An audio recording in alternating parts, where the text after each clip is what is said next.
Hi guys, it's me, Corey. It is the weekend. It's July 31st, Saturday, a little after 12 noon. I hope everybody's doing good. I hope everybody had a great week and is having a good weekend thus far. Um, but let's get right into it. So I wanted to talk about something today that is kind of close to my heart because it's something I've been struggling with for many years now. And basically, what I wanted to talk about is marijuana addiction. And I got I got some static yesterday on my Facebook page because I posted some videos um, relating to quitting smoking marijuana. If any of you guys are interested in quitting like marijuana, cigarettes, energy drinks, pornography addiction, anything like that, there's a guy I follow here on YouTube. His name is his channel is called Addiction Mindset. Um, I strongly recommend following his channel. Again, it's called Addiction Mindset. He makes videos about what it's like to quit things like smoking marijuana, smoking cigarettes, drinking too much energy drinks, being addicted to pornography. Um, I forget the guy's name, but he's struggled with all of those things himself. And he makes videos about his experience and like what the best things to do when you're quitting are. It's really helpful advice. I find it really helpful. But I got some static for posting some shit about that. A lot of people say marijuana is not addictive, and it's stupid to quit smoking weed and this and that and the other thing. But I have to disagree because to anyone that says marijuana is not not addictive, um I'm addicted to it, and I have been since I was 19 years old. Um, I there's it becomes a problem when it takes up too much money and too much of your free time, and it interferes with your relationship. Um, most you can smoke pot responsibly. You can smoke marijuana responsibly. But there's a difference between a regular pot smoker and a compulsive pot smoker. And I'm what's called a compulsive pot smoker. Basically meaning I'm addicted to it and I smoke quite a few times a day, um, quite a few times a week. You get the idea. Um, Basically, I started smoking weed when I was 17 years old. I was still in high school, and I started doing it daily, um, every day, since I was 19 years old. And there's been a couple times where I've gone without it. I've taken some pretty lengthy breaks from it. I've been in recovery, a few different times now, from marijuana, crack cocaine, alcohol, um, you name it, I've done it. I've never done heroin, but I've done just about everything else.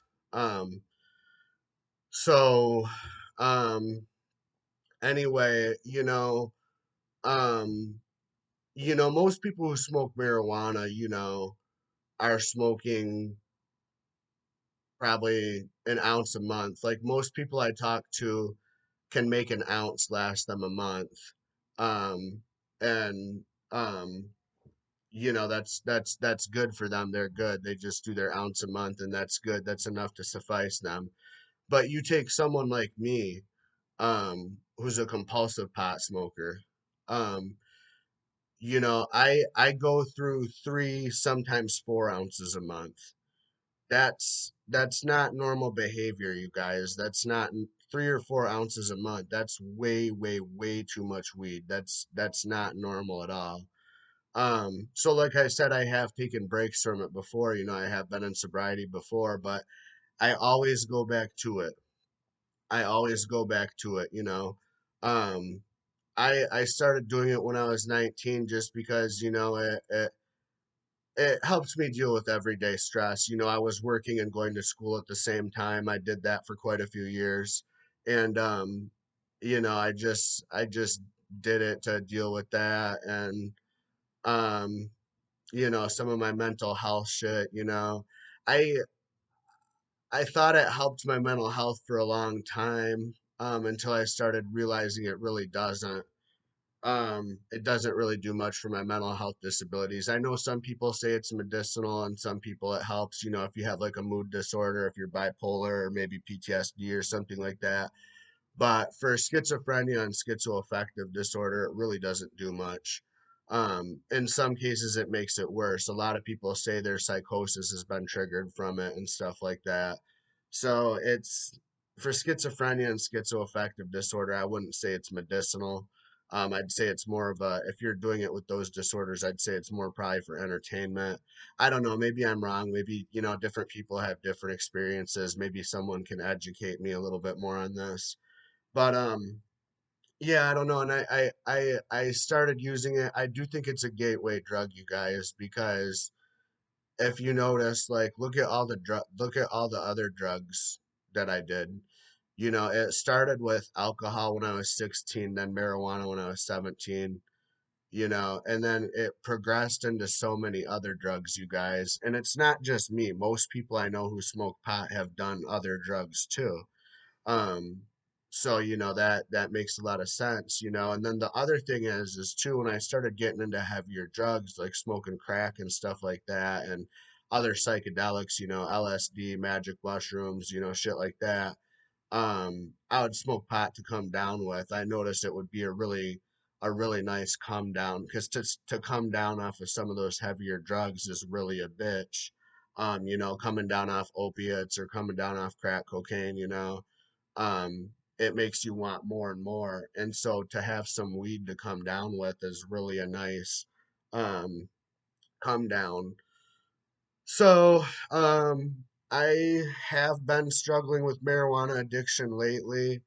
As a lot of you guys know, I've been pretty open about my drug addiction and stuff like that. And I really want to quit. I'm hoping I can quit in the future. I go a few days without it here and there, but nothing real long term. Um, so I don't know. Anybody who says it's not addictive, I have to disagree. It might not be addictive for a lot of people, but for me, it definitely is. And a lot of people I've talked to, it definitely is. I was watching another video. I forget whose channel this was on or what video this was or anything, but I heard someone say that 10% of the people who smoke weed will become addicted to it. So that might not be very many, but it is still a significant number of us, and I'm definitely one of those 10%. So I don't know. What's the answer to it? Um, my solution to quitting drugs and alcohol is always AA and NA. I've done a lot of different programs. I've been through IOP. I've been in an outpatient rehab program for the past couple of years. I was in an outpatient rehab for a long time when I was living in Seattle, in order to get my welfare when I was there. Just, a lot of different programs, but it seems like for me, the most effective thing seems to be AA and NA. I notice when I'm really involved with AA, is when I have my longest periods of sobriety. So, I don't know. Now I'm just kind of rambling. I don't know if anybody got anything out of this or not, but I just wanted to post my thoughts about this since it's a topic that's really close to my heart. So, if you watched this video, thank you so much, and I hope you guys have a great weekend. Bye, guys.